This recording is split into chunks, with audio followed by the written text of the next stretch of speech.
So before you listen to this recording that will expose this individual's corruption and this individual's lack of caring for his populace that he's been put in charge of, before you listen to this man's wickedness, I want you to listen to him cowering and refusing to give his broker ID number. You have to give this number on demand. So I'm going to give you his broker's ID number. His personal broker ID number, his license number. This is 201220859, and this expires on February 28th, 2023. Hopefully we'll be able to make it expire a lot sooner. This man's name is Uriel Santana, first name spelled Uriel, middle initial S, last name Santana. He is affiliated with BST Realty. It's an LLC. I'm not surprised it's an LLC. Their license number, 201214042. Now you're going to hear this wicked man cowering because he knows the Oregon Ethics Coalition has caught him red-handed. Uriel, can I get your broker number, please? Man, No, I want your broker number. I'm asking you as a professional, please disclose your broker number to me. Are you refusing to? Look, he's scared now. He's got nothing to say. He will have to think of a way to bullshit. Give out, so No, because I'm going to put your broker number on the YouTube title of the video I'm getting ready to upload. You have to give me your broker number. Otherwise, I'm going to report you for doing business while refusing to identify yourself. Can I have your broker number, or else this recording goes on YouTube as well? Sorry, I'll have to find out more info on. So are you so you don't know that you're supposed to give out your broker number on demand? You're completely ignorant of this? Are you ashamed to give your broker number to me? Of course you are. And he hangs up. This is the clown that we deal with. The person on your screen right now, his name is Uriel Santana, and he's a broker, and he thought when he was speaking to me, he was speaking to someone applying for housing. He did not know that I was doing an operation for the Oregon Ethics Coalition. I want to show you how corrupt the system is in Oregon for the poor. So this man, he is working with Marion County Housing. You're about to hear a recording with me and this man. You're actually going to hear 3 recordings, or portions of 3 recordings. So first, let me explain to you how they stress out poor, innocent, disabled people, how they have no humanity, how they could care less about people. So they send a disabled housing applicant an application for housing. So I want you to picture a veteran, a disabled veteran applying for housing in Oregon. The disabled veteran who fought, who became disabled fighting for this country, for your freedoms. This is what they go through every day, this type of shit. People say that people take advantage of the system and, this is all propaganda nonsense. The system is not able to be taken advantage of because the system doesn't care about anyone. This is a clear situation from beginning to end, how human beings are abused in Marion County, Oregon, abused by people like this man, this Mr. Santana man, this property manager. This is the man they make a property manager. I'm going to show you how little he cares about his job, how little he cares about people. 3 years this man has been taking advantage of people. What happens? This man is commissioned to help people get housing. He's commissioned to help them get reduced rate housing that matches their income. So if someone is a disabled veteran on Social Security, it is this man's job to get this man housing that is proportional to his income. But what does he do? He makes veterans pay him $45 for an application just for the right to apply for housing. Is he supposed to do this? No, of course he's not supposed to do this. Has he brought this to anyone's attention? No, this is an evil man, and this man does not belong in Oregon. And now you're going to hear how he treats people, how he handles people when he thinks they're vulnerable. But first, listen to him running from me now.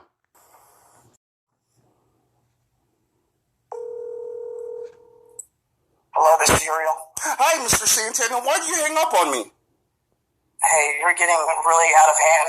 No, this is recorded, and we're on live right now. Okay, great. So what did I say that was out of hand? Because it's been recorded, so I can timestamp for the audience where you said I was out of line, and then they can judge for themselves if I was out of line. Sorry, I'm not going to do this. Okay, so he hangs up and runs like a coward. He can't say where I went out of line. The truth is, I went out of line for calling him out on his abuse to the residents of Oregon. He thinks that's out of line for Oregonians. No. Okay. Do you remember me? I do. Oh, outstanding. Yeah, I meant to get back to you. At this time we don't have any units available, but I'm more than happy to, get you qualified. In other words, he's more than happy to take my money. He's more than happy to take money from veterans who are disabled and unable to do anything. He's more than happy to take their money. Even though he doesn't have a unit for them, he's more than happy to take their money. So when something comes up, you would be in line for that. Okay. So what should I do at this point? Well, we have the application filled out. There was an application fee. I told you that, right? Right. I was asking if there was a way to waive that because there should be, because the purpose of this program inherently is to give you reduced rent. So I would assume that there'd have to be some type of application fee process. Otherwise, you would financially be depleted with like 3 applications per month. Right. Yeah. I don't know. We don't have a program. I know we get charged for running it. I just try to do the same thing with everybody. Regardless who it is, we run a credit background check.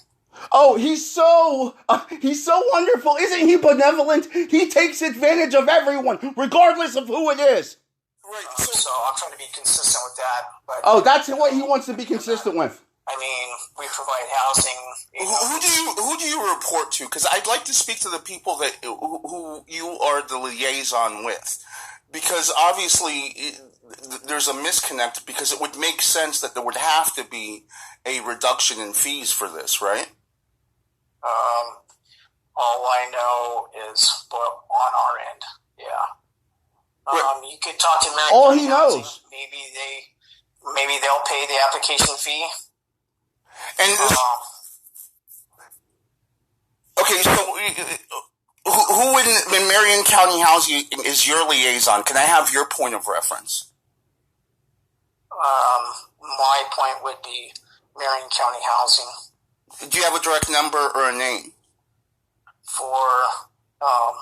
Well, they sent you a letter, so there should be a number on there. I would talk to Vicky. She seems to be the caseworker for the people that are being placed. Do you have I actually don't have that letter. Do you have a point of contact that I can contact her directly? I'll see what I can give you. I'll see if I can find her contact info. If not, it would just be the general number at Marion County Housing. Okay, so yeah, I'll give them a call. You said the person's name was Vicky. Do you have a last name or a? She's been. I'm not sure what her last name is. So he doesn't even know the last name of his contact. He doesn't know. This is supposed to be the manager. He doesn't know the liaison. This is how nonchalantly they do their job. Their job of protecting the elderly. Their job of protecting veterans. Their job of protecting the disabled. This is the clown we have working for us. I mean, anybody there at Marion County Housing would have her number. Yeah. I know we don't have a program. We don't have any kind of program. I mean, we process applications like anyone else. No, but the way the system should work, I'm not questioning you about this. I'm questioning the system. The system should make it easy for you. That doesn't make any sense to me. If they're going to put you in a program where your purpose is to provide rent deduction for the populace, but then all of a sudden you don't have, your application fees are absurd compared to the financial position the people that have summoned you to be in, this is ridiculous. Yeah, you would have to talk to Marion County Housing on that. So, and how long have you been on this program? I think about 3 years. So in 3 years, no one else has brought this up, and you have charged people full price every single time. Yes. I mean, we follow tenant landlord laws. But what happens when you have someone who applies and doesn't get qualified? You have financially destroyed them, right? Well, look at he laughs. He thinks it's a joke. Ha ha ha ha ha. This is the POS that's running this system, and these are the type of garbage we need to get rid of. $45. No, it's not going to be just $45. What if they apply for multiple places? Like every applicant, $45 is devastating to someone that only has $200 surplus a month spending. Right. I mean, and for the fact that this has been going on for 3 years and not one person, how many applications would you say you've done? I don't know. It's quite a few. Over 50? No, probably not. No, because we're usually generally. By the time I filter through all, and then a lot of times there are not very many people that actually get back to me. Well, actually, I'm a volunteer for the Oregon Ethics Coalition. I work with their broadcast division. So I'm going to get on this, and I'm going to see how this happened. So would you say you had about 20 people that you've processed? Yeah, probably. And you've taken full price from were they all qualified? I think I've only turned down one person. And they did not get their refund? Actually, I believe on them, I believe I did. Okay. He believes, he's not sure. We're not required to. Okay, I'm recording this phone call. I want you to listen to me, because I'm recording this phone call, and I've recorded every phone call that we had. When we first met, you scolded me for calling you at an improper hour, but you're a business, correct? We are a business, yes. Right, so it's logical for me to call a business at any hour and leave a voicemail for this business, correct? This guy, the first thing he tells me is that it's inappropriate I left him a voicemail. So the reason he was left a voicemail is because the system is so incompetent. They sent the letter of approval to the party with the expiration date beyond the postage date. So on behalf of the person, I called immediately at any hour. But this was a business because I wanted the voicemail to be on immediately as soon as the approval was received. So he doesn't care, though, because he doesn't know what's going on in his business. You call my personal cell phone number. But it wasn't listed, it wasn't given to me as your personal cell phone number, was it? It was given to me as this is the housing wing, correct? Well, no, I'm the contact person. But that's not how the information was delivered to me. As a matter of fact, all the information that was delivered to me was incorrect, wasn't it? Your webpage was incorrect. Your email was incorrect. And then the phone number that they gave me that they told me was your business email turns out to be your personal email, to the point where you're upset with me personally for calling you at a non-business hour, correct? So this is how this operation is being run. You call my cell phone number. Right. Did I know it was your cell phone number? Did I know it was your cell phone number? What number did I think I was calling? I don't know. I'm not the one that passed on that. Right. See, this is the problem. You should be fully aware of all this. You should be fully aware that it's your cell phone number that's being passed out as a business number. You should be fully aware that your emails are incorrect. You should be fully aware that your website is incorrect. You should be fully aware that you're bringing financial devastation to people that have no surplus money.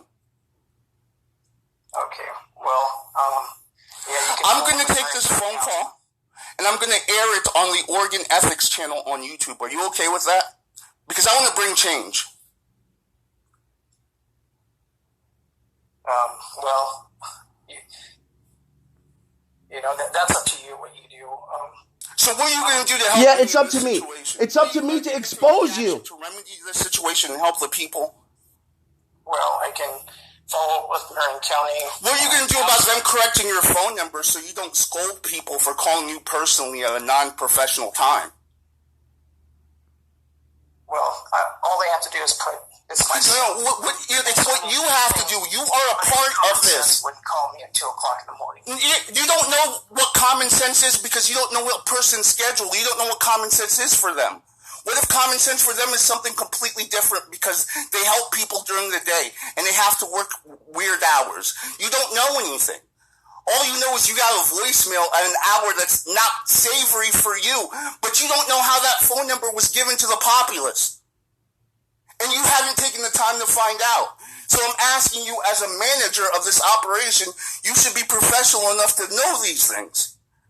Since you have the time to scold people for calling you at odd hours, why don't you have the time to fix these issues? Okay. Yeah, I feel like you're being totally inappropriate. Of course you do, because you don't like to be called out. No, what's totally inappropriate. What's totally inappropriate. And he hangs up. He hangs up and he runs like a coward.